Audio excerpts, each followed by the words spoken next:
சுகமானது சுமையானது என்கிற நிலைப்பாட்டை மாத்தணும். அது சுகம். பள்ளிக்கூடத்துக்கு போறேன்னு நம்ம பிள்ளைகள் அடம் பிடிக்கணும். எப்படா யாராவது ஒருத்தர் சாவாங்க பள்ளிக்கூடத்துக்கு விடுமுறை விடுவான்னு நினைக்க கூடாது.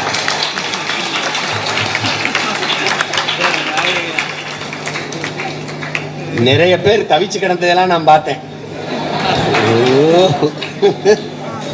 அது ஞாயிற்றுக்கிழமை பார்த்து தலைவர்கள் செத்தா அவனுக்கு வர கோபம் இருக்க, நாளைக்கு செத்து தொலை வேண்டியதானே. உனக்கு என்ன பிரச்சனை? ஒரு நாள் விடுமுறை நாள்ல போய் செத்துருக்குவாய். அது காரணம் அவ்வளவு வெறுப்பு. அவ்வளவு வெறுப்பு. பிள்ளைகளை பலகை மேல ஏறி நிலுங்கிறது, மேசை மேல ஏறி நிலுங்கிறது, முட்டிக்கால் போடுங்கிறது, அதெல்லாம் கிடையாது. நம்ம வரும்போதெல்லாம் கிடையாது. புத்தகத்தை வீட்டுக்கு எடுத்துட்டு போறதே கிடையாது. எல்லா பிள்ளைகளுக்கும் 3 கிலோமீட்டர் பள்ளிக்கூடம், 5 கிலோமீட்டர்ல உயர்நிலை பள்ளி. எல்லாரும் சைக்கிள் தான், மிதிவண்டியில போகணும். பிள்ளைகளுக்கு அங்கேயே அலமாரி வச்சு புத்தகத்தை வச்சு அருள் செல்வி, தமிழ் அழகி, தமிழரசன் எல்லாரும் பேரையும் எழுதி அதில் சாவியை கையில் கொடுத்துருவோம். போயிட்டு வாயா, ஒருவேளை சாவியை தொலைச்சிட்டியா, எந்த இருக்க என்ன ஒரு சாவி திறந்துக்கியா, எடுத்து படிச்சு வச்சுட்டு போய், அவ்வளோதான். நீ இங்கே சொல்லிக் கொடு, அதுக்கு என் பிள்ளைய படிச்சு அறிவாளியா வந்தா போதும். வேலை அது நான் கொடுத்துக்கிறேன். ஒண்ணுமே படிக்க வரல ஒருத்தன் மக்கா இருக்கான்னா, அவன் மக்கு கிடையாது, கூப்பிடுவேன், அவனுக்கு வரும். எனக்கு ஒண்ணுமே படிக்கவே பிடிக்கல. சரி, ஊர் சுத்தி பார்க்க பிடிக்குமாடா? எனக்கு ரொம்ப பிடிக்கும்யா. இங்க வாடா, காலையில வா, பள்ளிக்கூடத்துல வந்து பதிவேட்டில் கொடுத்துட்டு ஊர் சுத்த போடா. குற்றாலம் போ, கொடைக்கானல் போ, ஊட்டி போ, எல்லா இடத்தையும் போய் சுற்றி சுற்றி பார்த்து வா. தமிழ்நாட்டில் அழகான இடங்கள்லாம் பார்த்துட்டு வா. அதில் அவனுக்கு தேர்வு. நல்லா சுற்றி பார்த்துட்டான். தஞ்சை பெரிய கோயில் இந்த ஆண்டு கட்டப்பட்டது, இது இவ்வளவு அழகு வாய்ந்தது, எல்லாம் எழுதி தேர்வு வந்துட்டான்னா அவன் சிறந்த மாணவன். அவனுக்கு என்ன வேலை? வெளிநாட்டில இருந்து சுற்றி பார்க்க வருவான். அவனுக்கு நம்ம ஊரை சுற்றி காட்டு, இருந்தா உனக்கு மாசம் 20,000 சம்பளம். இதை செய்யறதுக்கு அல்ல. மருத்துவம் படிக்கிறேன்னு மருத்துவத்தின் தரத்தை உயர்த்துறேன்னு நீட்டு தேர்வு கொண்டாந்து நீட்டிட்டான். மதுரையில வயிற்றுல கட்டி இருந்திருக்கு ஒரு பிள்ளைக்கு. கட்டி கற்பம் விட்டு 10 மாசம் வைத்தியம் பார்த்திருக்கான். மடப்பய மக்கள் இவனை டாக்டர் ஐயோ ஐயோ, இது ஒரு கொடுமை. கையை பிடிச்சு பார்த்து எங்க ஊர்ல எங்க அப்பத்தா கற்பமா இருக்கு இல்லைன்ட்டு போறான். இவன் எந்த ஊர்ல நீட் எழுதுனா? மொட்டை மாடி கிடைக்க விட மாட்டேங்கிறான்டா. மொட்டை மாடி கிடைச்சா ஒரு கூரையை போட்டு நர்சரின்றான். நர்சரினா நாற்றங்கால். சரி, நாற்றங்கால் நாற்றியது நம்ம பிள்ளைங்க. எந்த வயசுல?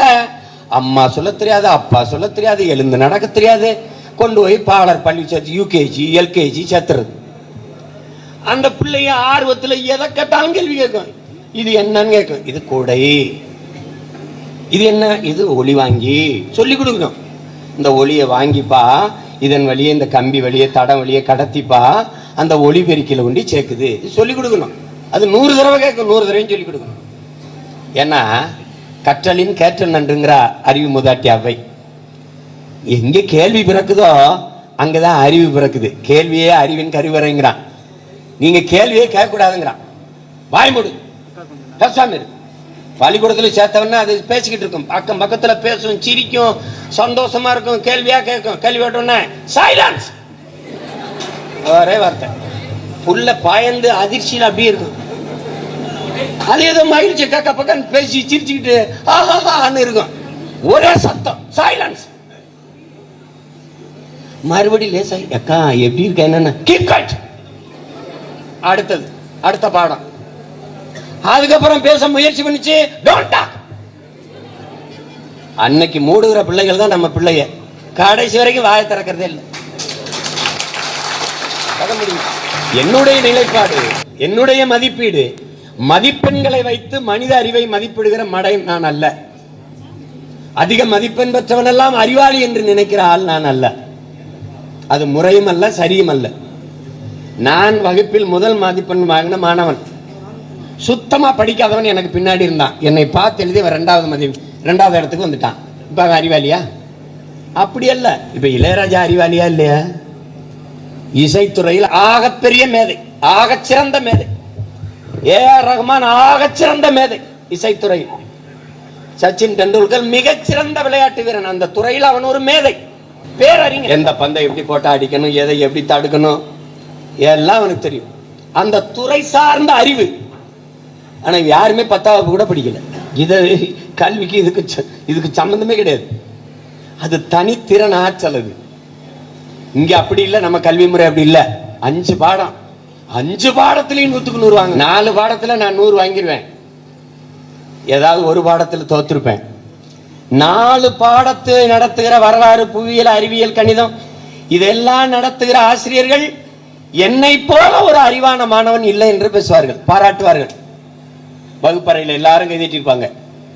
அது 5வது பாடத்துல தோற்றுருப்பேன். அந்த ஆசிரியர் வந்து என்னை முட்டாள் என்று சொல்வார். இப்ப 4 ஆசிரியர்கள் பாராட்டியது உண்மையா, ஒரு ஆசிரியர் என்னை முட்டாள் என்று சொல்வது உண்மையா? இதான் இங்க இருக்கிற இந்த கல்வி முறையில் இருக்கிற பெரிய கேடு. இந்த முறையவே மாற்ற வேண்டும் என்று துடிக்கிறவர்கள் நாங்கள். உசைன் போல்ட் பள்ளிக்கூடத்தை விட்டு ஓடினாரு, உலகத்தின் உயரத்திற்கே ஓடினான். அவன் படிக்கல. சச்சின் டெண்டுல்கர் படிக்கல. படிச்சாரா பந்தா அடிச்சாரான்னா பந்தா அடிச்சதுதான். உலக பணக்காரர்களில் ஒருவராகவும் உலக புகழ்பெற்றதில் ஒருவராகவும் இருக்கிறது. அது தனித்திறன் ஆற்றல், தனிப்பெரும் சாதனை. இங்க அப்படி இல்லை. மனப்பாடம் பண்ணி பிள்ளைகளினுடைய மூளையை பிதுக்கி மதிப்பெண்களை வெளியே எடுக்கிற ஒரு கொடுமை இங்க நடக்குது. நாங்க சொன்னோம் வீட்டு பாடமே கொடுக்கறது இல்லைன்னு. இப்பதான் நீதிமன்றம் சொல்லியிருக்கு 2ஆம் வகுப்பு வரை கொடுக்காதுன்னு. ஒரு காலத்துல உங்கள் பிள்ளைகள் எங்களுடைய அதிகாரம் வரும்போது சுத்தமா வீட்டு பாடமே கிடையாது, எதுவுமே கிடையாது.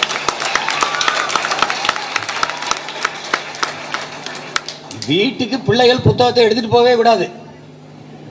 பள்ளிக்கூட அறையிலேயே நான் வந்து என்ன பண்ணிருப்பேன், அலமாரி வச்சிருப்பேன், செல்ஃப். இது 3 வகுப்பு வரைக்கும், 3 வயசு வரைக்கும் பள்ளிக்கூடத்துல பாடமே கிடையாது. 5 வயசு வரைக்கும் பாடம் கிடையாது. 6ஆம் வகுப்புல தான் நாங்க 1ஆ சேர்ப்போம். ஏன்னா உலகத்தில் கல்வியில முதல்ல இருக்கிற நாடு தென்கொரியா தான், 2வது நாடு ஜப்பான், 3வது நாடு சிங்கப்பூர், 4வது நாடு ஹாங்காங், 5வது நாடு பின்லாந்து. இந்த 5 நாடுகள் தான் கல்வியில சிறந்து விளங்குது. அதுல முதல் நாடு தென்கொரியா. அது 8 வயசுல தான் பிள்ளைகளை பள்ளிக்கூடத்துக்கு சேர்க்குது. அப்ப 8 வயசு வரைக்கும் என்ன செய்யுது, சுதந்திரமா விட்டுது. அவன் பாட்டுக்கு விளையாடட்டும், அவனா உடை உடுத்தி கொள்ள, அவனா பல் விளக்கி கொள்ள, அவனால் எடுத்து சாப்பிட என்னைக்கு முடியுதோ அன்னைக்கு தான் பள்ளிக்கூடத்துக்கு அனுப்பணும். இது பிள்ளை வயிற்றுல கருவில் இருக்கும் போதே வரிசையில் நிக்கிறான், யூகேஜிக்கு எல்கேஜி. நாம என்ன செய்யறோம், 3 வயசுல பிள்ளைய பள்ளிக்கூடத்தில் எடுக்கிறான்.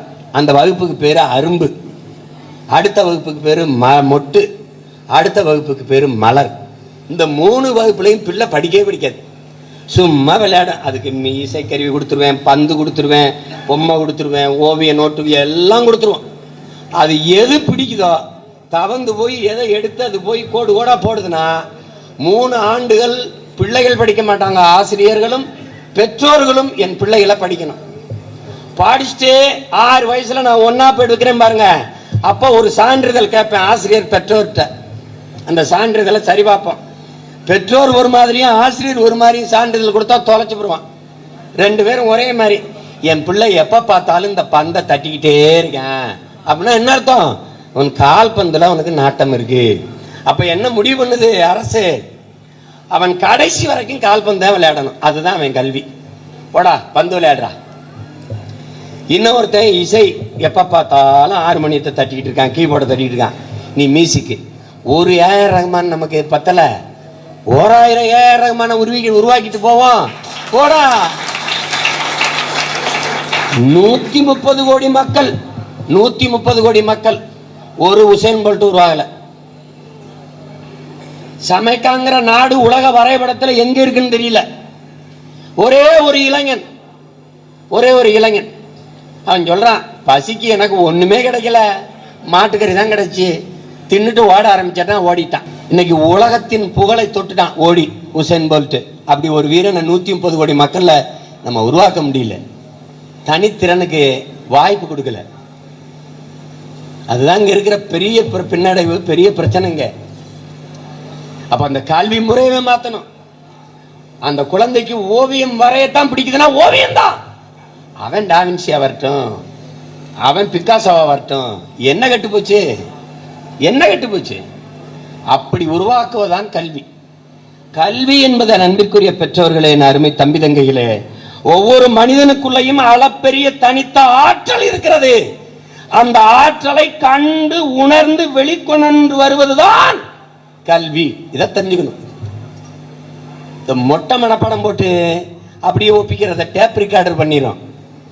அதுக்கு நம்ம தேவையில்லை. அது வல்ல கல்வி, அது வல்ல அறிவு. இது நல்ல விளங்கணும். இன்னைக்கு ஒரு மைக்ரோ சின்ன தீப்பெட்டி அளவில் ஒரு விண்கலம் தயாரிச்சான் தம்பி ஷாருக்குன்னு, கரூரை சேர்ந்தவன். அவன் 12வது தான், +2. அவன் 750 800 மதிப்பெண்களை தான் பெற்றுக்கான். ஆனால் நாசா அவனுடைய விண்கலத்தை வாங்கி பறக்க விட்டுருச்சு. அப்போ 12ஆம் வகுப்புல 750 மதிப்பெண் வாங்கின அவன் முட்டாளா? அந்த சிறு வயதில் விண்ணில் பறக்கிற ஒரு சின்ன அளவில் ஒரு விண்கலத்தை தயாரிச்சிட்டான்னா அவன் எவ்வளவு பெரிய மேதை.